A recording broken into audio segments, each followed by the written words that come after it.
L'approche sécurité alimentaire, elle omet un aspect hyper important des enjeux. C'est la question de la gouvernance, qui doit être inclusive et représentative des systèmes agricoles et alimentaires, et ça à tous les niveaux, locaux, nationaux, régionaux et internationaux. Le panel d'experts de haut niveau du Comité sur la sécurité alimentaire a justement recommandé dans un rapport de l'année dernière d'ajouter un nouveau pilier à la notion de sécurité alimentaire pour intégrer cette question de la gouvernance et des politiques. Donc ça, c'est une faille aujourd'hui de ce concept, de ne pas intégrer ce pilier-là. Après, par rapport à la question, moi, je ne sais pas ce que ça veut dire le secteur privé africain. On peut tout mettre dans cette expression. Et par exemple, quand on plaidait collectivement au sein du Comité sur la sécurité alimentaire mondiale pour des principes d'investissement responsable dans l'agriculture, ce qu'on notait notamment, c'est que le premier investisseur privé dans l'agriculture, c'est le paysan lui-même. Et il a un rôle majeur, central à jouer, bien sûr. Mais donc c'est pour dire cette notion de secteur privé africain peut recouvrir du petit producteur jusqu'à la grande multinationale de l'agroalimentaire. Dans les faits, ce qu'on observe aujourd'hui, et les acteurs privés qui sont notamment mis en avant dans les coalitions multi-acteurs, dans les partenariats, c'est les grandes entreprises, c'est les multinationales, qui sont ciblés par les États, qui vont chercher ces acteurs, qui sont soutenus par les États dans les dynamiques d'investissement dans l'agriculture.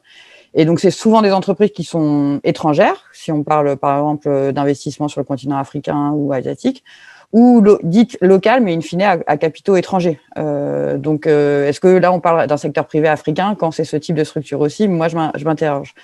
Ce que nous, on note, c'est qu'en fait, aujourd'hui, il y a un manque de cadre et de régulation de ces acteurs, grands acteurs privés, et des investissements dans l'agriculture d'une manière générale, qui s'est souvent traduit par des conséquences négatives, accaparement des terres, des eaux, des endettements de paysans via des systèmes accrus de contractualisation depuis ces dernières années, les impacts sur l'environnement et la biodiversité.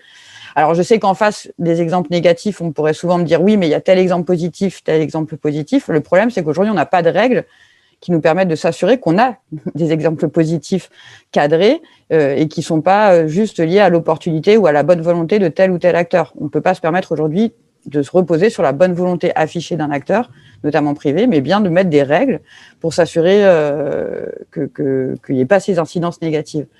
Et ce qu'on voit aussi dans ces multinationales qui sont censées booster l'investissement privé dans l'agriculture en Afrique, c'est qu'en fait, bien souvent, elles ne poursuivent pas un objectif de sécurité alimentaire, même si elles sont dans des initiatives dites de sécurité alimentaire.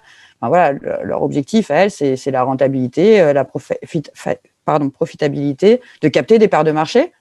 Et là-dessus, le continent africain et notamment l'Afrique de l'Ouest sont une cible importante de tout un tas d'acteurs privés de l'agriculture aujourd'hui, dans les intrants, dans aussi la commercialisation. Et donc, pour moi et au niveau du CCFD, comment la place du secteur privé est prise en compte dans les plaidoyers souveraineté alimentaire, c'est vraiment sous un aspect de la régulation qui nous paraît déterminante. À minima, pour s'assurer par des règles, qu'elles soient locales, nationales ou internationales, que les incidences négatives ne se perpétuent pas sur les territoires. Moi, sur cette question, d'abord, je m'inscris en faux dans l'assimilation de sécurité alimentaire et politique de production. En fait, c'est complètement dans le sens contraire de la théorie. Ça fait 40 ans qu'on sait que le principal problème en matière de sécurité alimentaire, c'est l'accès économique à l'alimentation. Ce qui explique que les premières victimes de l'insécurité alimentaire, c'est les paysans. Ça a été rappelé, ça a été d'abord montré par un prix Nobel d'économie connu qui est Amartya Sen, ressouligné par l'école française Mazoyer, qui a été récupéré par la FAO. Je crois que c'est une paresse intellectuelle en fait d'assimiler sécurité alimentaire et augmentation de la production.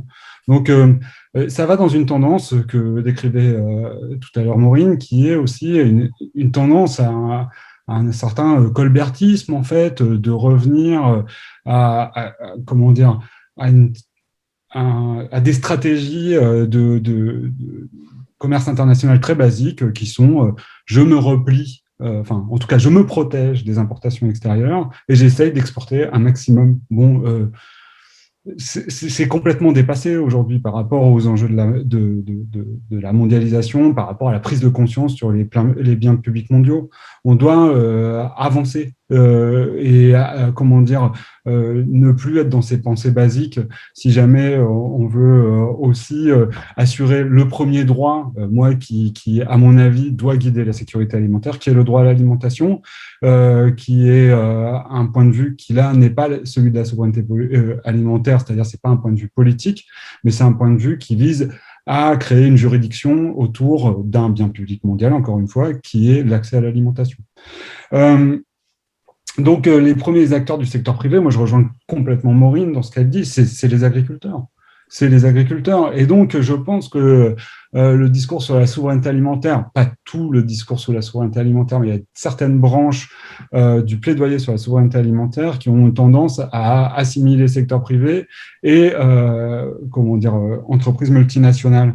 Donc ça, c'est un biais très fort qui fait que aujourd'hui, une grande partie du débat sur le secteur privé porte sur ces acteurs et à mon avis, aussi, a tendance à sous-estimer en fait les fonctions, les risques des agriculteurs en tant qu'acteurs du secteur privé, en tant qu'investisseurs, et donc aussi à déporter en fait peut-être les politiques.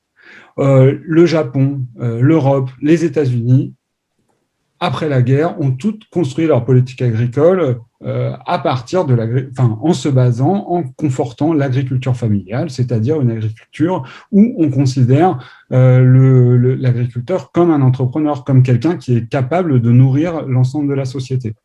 En Afrique subsaharienne, et en particulier en Afrique de l'Ouest, on constate quand même que on a une sous-estimation, une sous-valorisation en fait du rôle potentiel des paysans.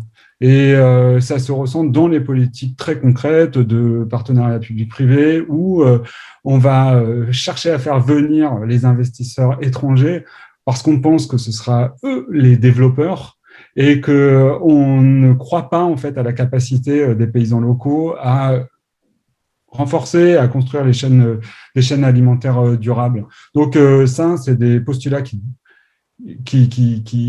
n'ont pas d'ancrage en fait avec la théorie, avec ce qui s'est passé dans le reste du monde et contre lesquels il faut militer aujourd'hui. Et évidemment, je rejoins complètement Maureen, ceux qui font infuser en fait une pensée qui voudrait que les petits paysans sont pas capables de nourrir le reste de la société. C'est souvent en fait des multinationales qui ont pris aussi une importance dans la chaîne alimentaire mondiale qui est déterminante et qui n'ont qu'un intérêt, en fait, non plus à avoir des paysans trop organisés, en fait, en face de leur monopole ou de leur monopsone, quoi. Juste pour dire que, voilà, moi, je ne pense pas que ce soit des politiques qui ont favorisé ça, c'est l'absence de politique qui a laissé une marge de manœuvre, en fait, à des acteurs qui sont apatrides aujourd'hui, qui sont ni du Nord ni du Sud. Quand on a une politique ivoirienne qui t'assure une défiscalisation pendant 10 ans à l'installation sur le territoire et aucune taxe, bah ouais, mais c'est ça. Oui, mais tu vois, c'est pas la politique du Nord qui favorise ça, en fait. C'est la politique du Sud, tu vois. Ouais, mais sous pression des États du Nord. C'est bien. Je suis pas sûr. On part sur la question fiscale. Derrière, on retrouve la problématique aujourd'hui, c'est qu'on n'arrive pas à avoir une gouvernance mondiale sur les questions de fiscalité. Qu'aujourd'hui, la question fiscale, elle se gère au niveau de l'OCDE, que l'OCDE, c'est les pays riches majoritairement qui sont représentés, et que ça, c'est un moyen de pression énorme sur les pays du Sud. Donc en fait, c'est là aussi où on voit que cette question agricole et alimentaire, elle peut pas se traiter que dans un prisme des politiques agricoles, et comme disait Steven, tout à fait d'accord, sur le prisme de la production.